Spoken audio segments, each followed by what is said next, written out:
Hey guys, it's Will with Adventures in Anime. Welcome back to the channel. If this is your first time on the channel, hey, thanks so much for finding me. That's awesome. If you feel like subscribing, that'd be a huge help. Turn on the notifications, all that fun stuff, and leave me a comment because I need to know what anime to watch. If you've never watched a video here before, basically what I'm doing is I'm going through watching all of these kind of classic anime movies and TV series that I've never seen before, despite having lived in Japan, studied Japanese cinema, Japanese culture, Japanese art, Japanese history, all that kind of stuff in both Japan and the United States when I was in college.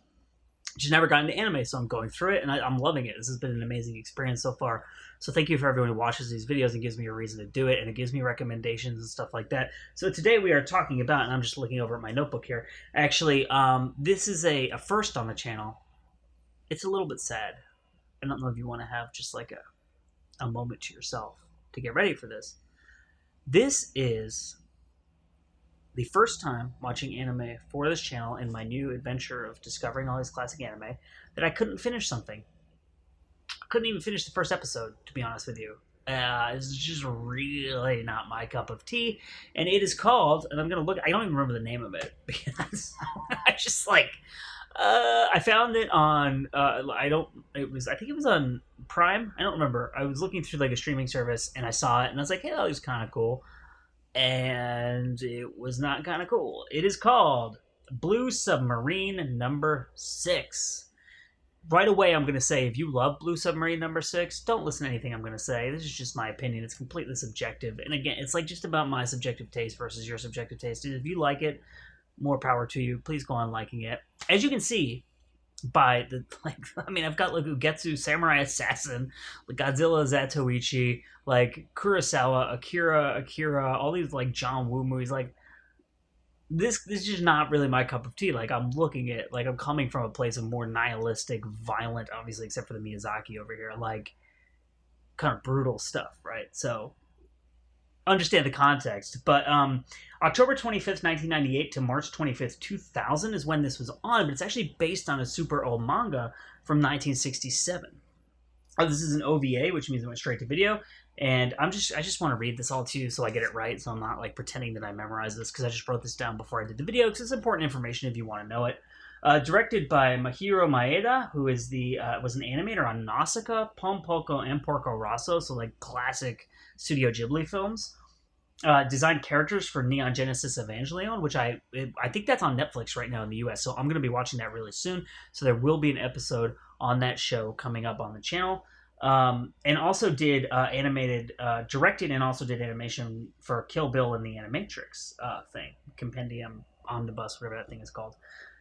So basically, this is about like it takes place in the future, and the world has been flooded by a mad scientist, and like millions of people have died, and you live in this kind of like landscape of like the taller buildings are kind of like above water and like areas that are on hills and stuff like that. So you still have like human civilization, but a lot of the world is water, and you have these, it's kind of like a space thing but set on a water world, right?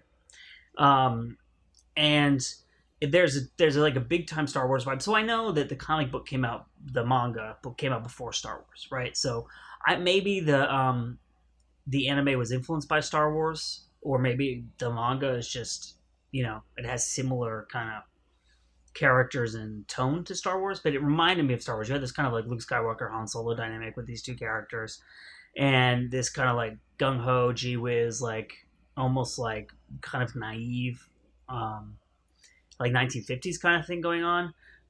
So the villains are like these characters that live in the water who are like animal hybrids. There's like a shark one, if I remember correctly, and the mad scientist is like using them to kill the humans or like dominate the world.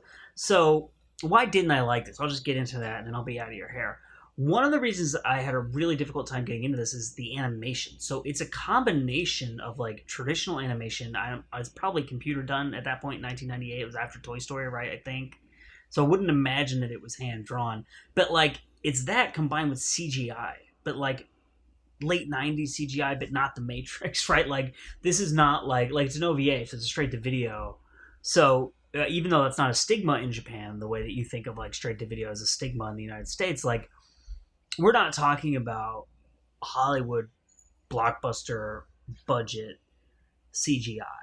right? We're talking about like pretty not great medium to low budget CGI mixed with animation, and I just like I couldn't do it. Like I couldn't, my mind could not get over the disassociated mediums that were being shoved together in this thing. It just didn't work for me. And also tonally, it was just very very childish. And I was just fine. Like if you're into that kind of stuff, that's fine. It's not. I don't mean that in a disparaging way. It just felt like it was television for children. And I don't know, it just didn't offer that much to me. So it's called Blue Submarine number 6. This is Adventures in Anime. My name is Will, and we will see you next time.